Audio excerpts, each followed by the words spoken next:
Now it is a great privilege for me to introduce Dr. Robert Dempsey. Our speaker is selected by the graduating class. I am personally delighted that you recommended Dr. Dempsey for this great honor.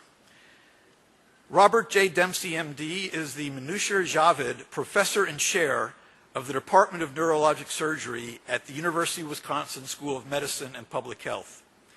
He specializes in cerebrovascular surgery and has extensive experience in the neurosurgical management of intracranial aneurysms, vascular malformations of the brain, and brain tumors. He is a nationally recognized expert on carotid endarterectomy. Currently, Dr. Dempsey has multiple NIH-funded research projects with a focus on cerebral ischemia and the repair of the injured brain. He has published over 200 scientific articles on these subjects. He has been a principal investigator of grants from the NIH, the Veterans Administration, and the American Heart Association, leading a group of neurosurgeons and scientists dedicated to improving patient care. In 2007, he was named principal editor for basic science for the prestigious journal Neurosurgery, the largest circulation medical journal in that field. Dr. Dempsey is an educator and a mentor of medical students, residents, and fellows worldwide. He has twice been awarded the Clinical Teaching Award by UW students. He has been a visiting professor at multiple colleges and is presently the course co-director of Research Update in Neuroscience for neurosurgeons. He is also an officer of the major organizations involved in neurosurgical education, both in the United States and internationally. In recognition of more than 20 years of service, teaching, and clinical care in developing countries worldwide, he received the Humanitarian Award from the American Association of Neurological Surgeons. So my compliments to the class of 2013 for your wisdom in selecting Dr. Dempsey to deliver the last lecture you will receive as students at the School of Medicine and Public Health. Dr. Dempsey.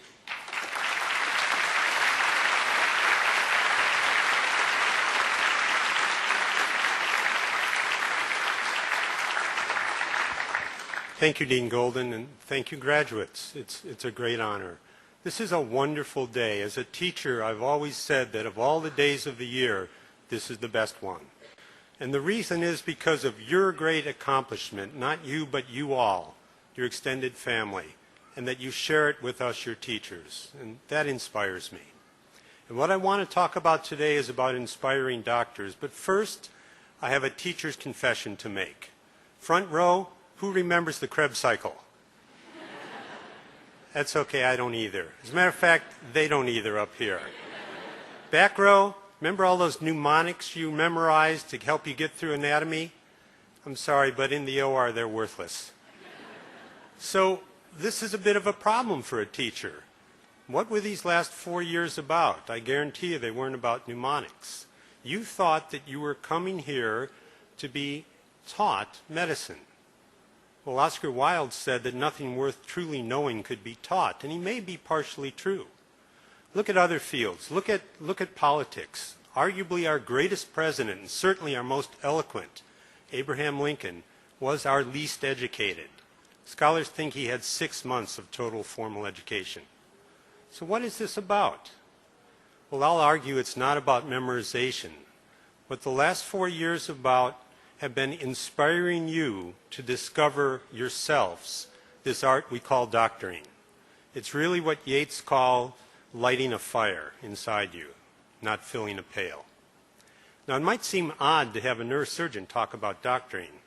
The egos on neurosurgeons usually are so large they don't allow students to cross the hall with them. But I'll argue that that wheelbarrow of ego is something I've worked 40 years now to discover the true art of doctoring. And it is a continual study, and I hope it never ends for me or you. But along the way, I've picked up a few lessons, very, very simple lessons, I want to share with you today that maybe will help you understand how you work to become a doctor. They're very simple. The first is, great doctors are in love with what they do. Your college classmates are now calling you and saying, you work too hard, your hours are too long. Don't ever believe them. I don't care if it's me taking a brain tumor out of a child in sub-Saharan Africa, or my colleagues working to keep a mutant bacteria from becoming the next world plague, or a generation of doctors that work to empower their patients to take control of their health against the modern scourges of obesity and diabetes. To do that, you must be fully engaged. And when you realize it's the patient before you, you are fully engaged, and you must be. As students, you've observed, you've practiced, and you've been protected. But from this day forward, doctors, what a wonderful term you've earned, doctors, people will put in your hands their lives, their future, and their very happiness. You must be fully engaged. Second lesson, great doctors are creative. I want you to be very proud of everything you've learned, every technique, every procedure, every knowledge base, and I want you to be totally dissatisfied with them. Because when you see your first patient, you'll understand that what we do today for Alzheimer's, for cancer, for diabetes is totally inadequate. I do not want you to treat me with the techniques of my professors. I do not want you to treat my children with the techniques I teach you. I want you to surpass me. I want you to be agents of disruptive change. And you must be. You must be creative, and you must change this field. And this is true in every field. Look at music. At one time, American music was dominated by a man named King Oliver. He was wealthy beyond his wildest dreams, powerful beyond his wildest dreams, but he mentored a reform school boy, gave him a cornet, and when Louis Armstrong played, music was never the same. And he surpassed the teacher, and we have forgotten that teacher, and that's okay for teachers. You see, I need you to not be afraid to do research, whether it's DNA or outcomes research, because your patients must be treated better than the way we treat them now. And you can do this. I have no special training, I have no PhD, but I will soon have my 30th year of NIH funding, because when I go to my clinic, my patients say, "How's your research going, Doc?" Because they know I'm working on their problem. Second lesson, great doctors are creative. Be proud of what you do, make it better at every step.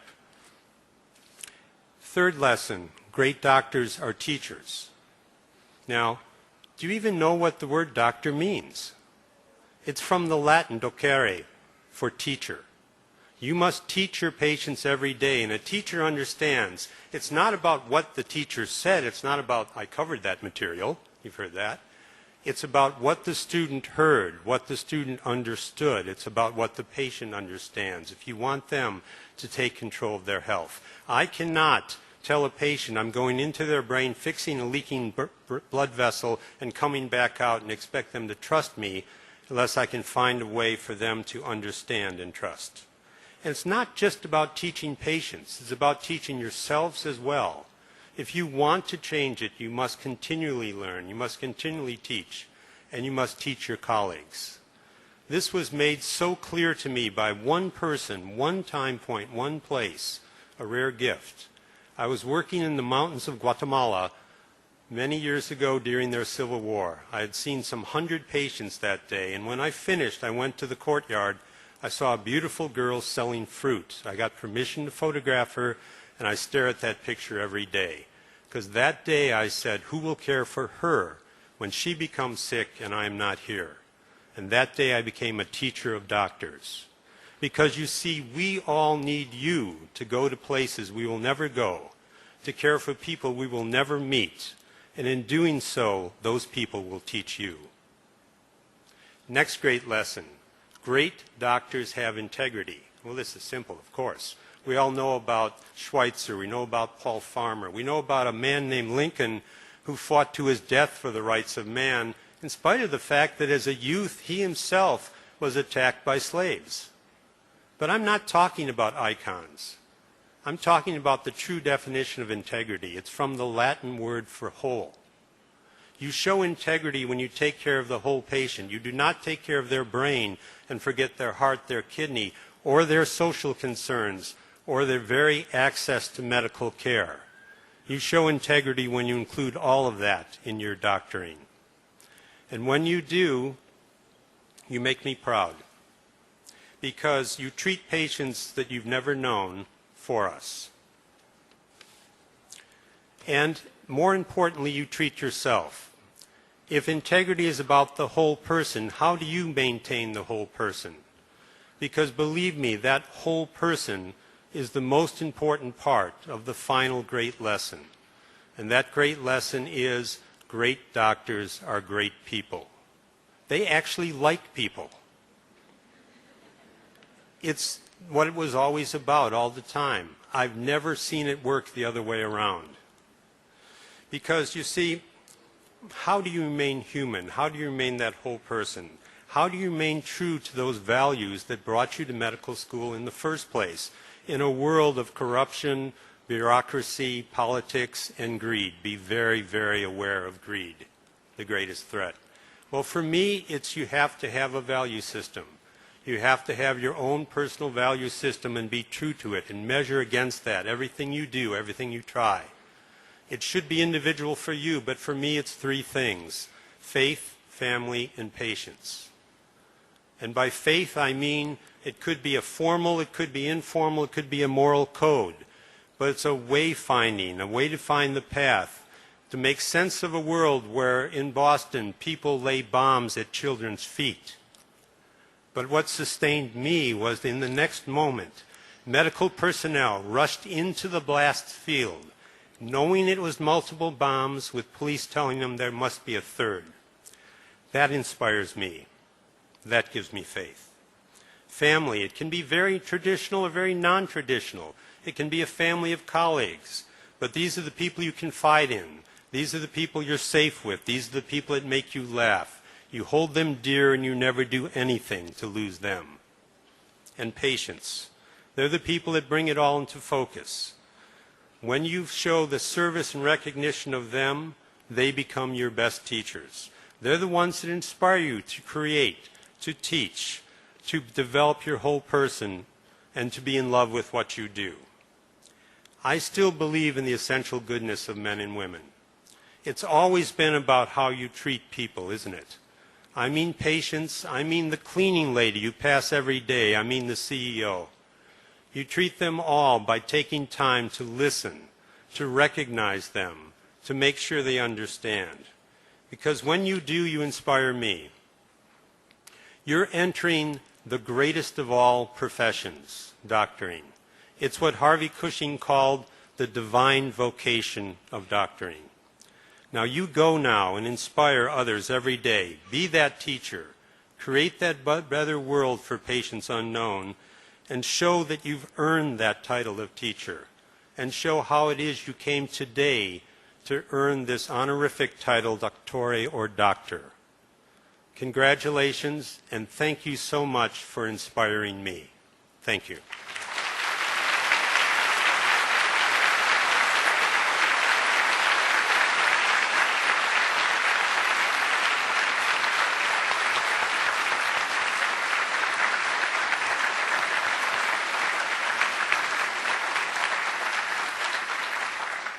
Thank you, Dr. Dempsey.